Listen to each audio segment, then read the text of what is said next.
Hoy conoceremos el libro de George Orwell titulada 1984. Recordemos que esta obra es ficticia y fue publicada en 1949. Esta obra aborda temas como el futuro totalitario del gobierno que tenía el control absoluto de la verdad frente a los ciudadanos.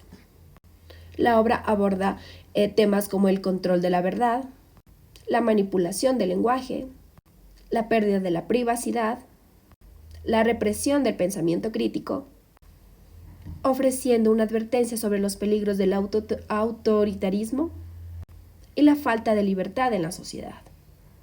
Este libro sigue siendo influyente para aquellos temas que son relevantes en debates sobre vigilancia, propaganda y la naturaleza del poder.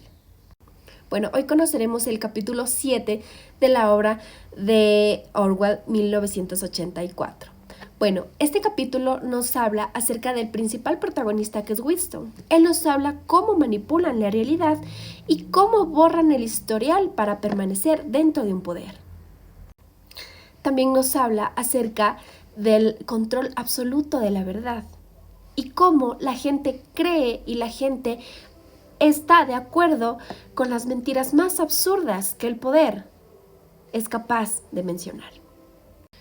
Recordemos que Winston también habla sobre la esperanza frente a los proles, una clase trabajadora, en la cual les menciona que si ellos algún día alzan la voz o se rebelan, pueden favorecer o pueden hacer un cambio.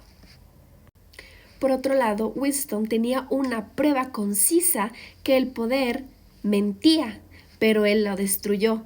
Ese es el poder que tiene el gobierno frente a estas situaciones. Bueno, este capítulo subraya la desesperación y la impotencia de Winston de saber que la verdad no tiene ningún valor. Bueno, ahora relacionando este capítulo o este tema controversial con la situación del país, Ecuador y otros países se enfrentan estas situaciones similares. Es decir, ¿para qué? Para minimizar o esconder situaciones políticas que a ellos no les conviene. Una de ellas es la corrupción encubierta. Por ejemplo, los contratos irregulares o desvíos de fondos públicos que involucran a altos funcionarios dentro del gobierno. Por otro lado, tenemos las negociaciones secretas, es decir, que son tratados internacionales sin previo aviso o sin consulta. Bueno, por ejemplo, tenemos la explotación petrolera en la Amazonía, en la cual atrae graves consecuencias en el impacto ambiental. Por otro lado, también tenemos los conflictos armados. La existencia de negocios ilegales se ha vuelto un tema crucial dentro del país en estas épocas o en estos momentos, ya que los grupos armados y las mafias tienen el control absoluto de la verdad.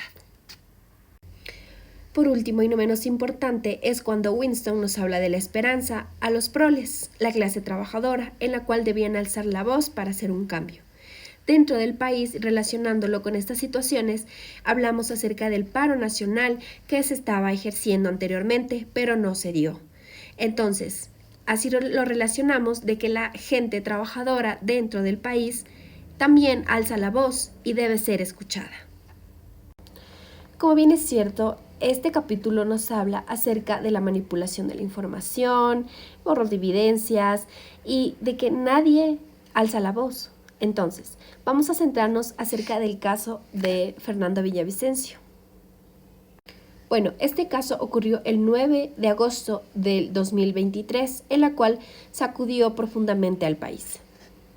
Bueno, recordemos que Villavicencio fue candidato para presidencia del Ecuador, en la cual fue baleado tras un mitin en Quito. Previo al acontecimiento ya había recibido amenazas constantes, en la cual fue resguardado por un grupo grande o limitado de policías, en la cual dejaban mucho que desear. Ahora bien, ¿cuáles son las irregularidades de este caso? 1. Falla en la seguridad personal de Villavicencio. Aunque Villavicencio había recibido múltiples amenazas, su equipo de seguridad era insuficiente, ya que tras el ataque nadie pudo defenderlo. Entonces, ¿cuál es la interrogante aquí? ¿Debió alguien estar involucrado en el en el grupo de policías en la cual resguardaba Villavicencio? ¿Alguien estuvo involucrado o alguien debía dar información de a qué horas o cómo iba a salir Villavicencio? Segundo, les quitan la vida a los sospechosos claves en este caso. 7 sospechosos fueron detenidos en este caso, en la cual dentro de las cárceles penitenciarias les quitaron la vida. En su defensa, los medios salieron a decir que hubo un motín dentro de las cárceles en la cual fallecieron los 7 sospechosos. ¿Qué nos quieren decir con esto? Que quisieron eliminar cualquier evidencia dentro de este caso. Tercera, la inconsistencia en las investigaciones. Cabe recalcar que no se mencionó dentro de las informaciones que se da a nivel nacional de que un sospechoso dentro de la fiscalía también le quitaron la vida. Por otro lado, nadie quiso dar las cámaras de seguridad de lo que se hubo o cómo se aconteció aquel 9 de agosto. Por otro lado, lo que se sabía por redes sociales es que videos de gente que merodeaba o gente que vive a los alrededores, nos dimos cuenta de información clave cuando lo ingresaron a Villavicencio al hospital más cercano. Ahora bien, nosotros estamos informados mediante redes sociales, más no por los medios de comunicación que deben estar en constante aviso dentro del país. Por último, tenemos las declaraciones polémicas, es decir, que se relacionaba con los grupos narcotraficantes o los grupos ilegales, en la cual Villavicencio cabe recalcar de que él ya dio unas previas denuncias o casos que involucraban agentes importantes dentro del gobierno, en la cual se relacionaba con los grupos ilegales. Desde ahí se empezó las múltiples amenazas hacia él, en la cual lograron su objetivo. Ahora bien, ¿cómo relacionamos el capítulo de Orwell con esta situación que atravesó el país hace unos años? Pues aquí está la manipulación de la información, de que el poder puede hacer y deshacer la información cuando quiera, así también la verdad no tiene valor. Bueno, en relación con el capítulo 7 de Orwell, lo puedo relacionar con esta película que se llama The Apprentice, en la cual es la vida biográfica de Donald Trump. Bueno, en esta película nos relata cómo fue la vida de Donald Trump hasta hacerse multimillonario, en la cual se influenció por el abogado Ray Cohn, en la cual él pues tenía sus antecedentes de juntarse con la mafia y con gente del gobierno un poco devastadora. Recordemos que Donald Trump se relaciona con este abogado Ray Cohn, en la cual tiene antecedentes de ser un manipulador, en la cual le enseña estrategias ilegales para hacer o deshacer lo que quiera. Nuevamente hablamos acerca del abogado Ray Cohn y la relación con Donald Trump, en la cual él enseñó 3 claves que debe aprenderse y que él debe poner en práctica para así lograr lo que quiera.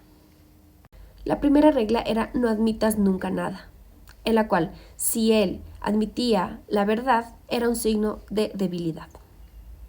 Contraatacar siempre. También él decía que no debe quedarse callado, él debe ser más agresivo y ser más contundente ante cualquier acusación. Retrasar todo lo posible, en la cual Cohn hacía de que se dilataba más los procesos para que después el opuesto pues se cansara y ya dejara el tema o el caso a un lado, y así él podría ganar.